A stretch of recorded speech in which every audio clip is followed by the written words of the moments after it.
చాలా మంది పెద్దవాళ్ళు నన్నెక్కడ కనిపించినా, నాని ఏదో ఒక బ్రీతింగ్ టెక్నిక్ చెప్పు నాన్న, ప్రాణాయామం చెప్పు నాన్న అంటారు. ఈ చిన్న వాళ్ళకి, పెద్దవాళ్ళకి, మగ, ఆడ ఎవ్వరమైనా చేసుకోవచ్చు. ఎక్స్‌ట్రార్డినరీ ప్రాణాయామం.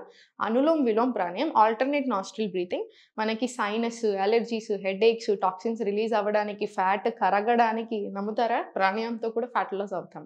సో, డీప్ బ్రెత్స్ తీసుకున్నప్పుడు. అండ్ ఇలా ఇంకా ఎన్నెన్నెన్నెన్నో అడ్వాంటేజెస్. ఆర్గన్స్ బెటర్ ఫంక్షనింగ్‌కి, ప్రాణ ఫ్లోకి, calmness, stress, anxiety, depressing thoughts నుంచి బయటకు రావడానికి, మెంటల్ క్లారిటీ, ఎమోషనల్ బ్యాలెన్స్ ఇలా వందల రకాల అడ్వాంటేజెస్ ఉన్న ప్రాణాయామం. ఏ లిమిటేషన్స్ లేవు. ఎవరమైనా ప్రాక్టీస్ చేసుకోవచ్చు. పడుకునే ముందు ప్రాక్టీస్ చేసుకోండి. మార్నింగ్ లేచాక కంపల్సరీ ప్రాక్టీస్ చేసుకోండి. Sit in Sukhasan. Spine straight తీసుకోండి. లేదా మీరు కావాలంటే చైర్‌లో అయినా కూర్చోవచ్చు. లెఫ్ట్ హ్యాండ్ చిన్ ముద్రలో తీసుకొని, రైట్ హ్యాండ్ విష్ణు ముద్రలో తీసుకోండి. రైట్ నాస్ట్రిల్ క్లోజ్ చేసి, లెఫ్ట్ నుంచి deep breath inhale.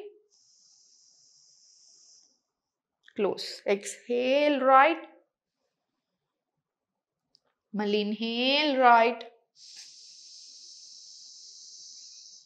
Close. Exhale left.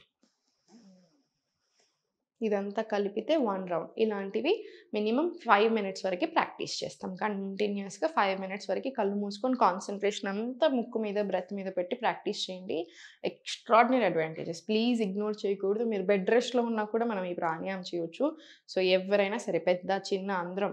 పెద్దవాళ్ళు చిన్నవాళ్ళకి ఇన్‌స్పిరేషన్‌గా ఉండాలి. చిన్నవాళ్ళు మీ పేరెంట్స్‌కి పంపించండి. మనలాంటి అడల్ట్స్ అందరికీ ఇంకా పెద్దవాళ్ళకి, ఎల్డర్స్‌కి, మీ అమ్మ నాన్నలకి, మీ అమ్మమ్మలతోటి షేర్ చేయండి. వాళ్ళతో చేపించండి. అందరూ హ్యాపీగా అండ్ హెల్తీగా ఉండొచ్చు.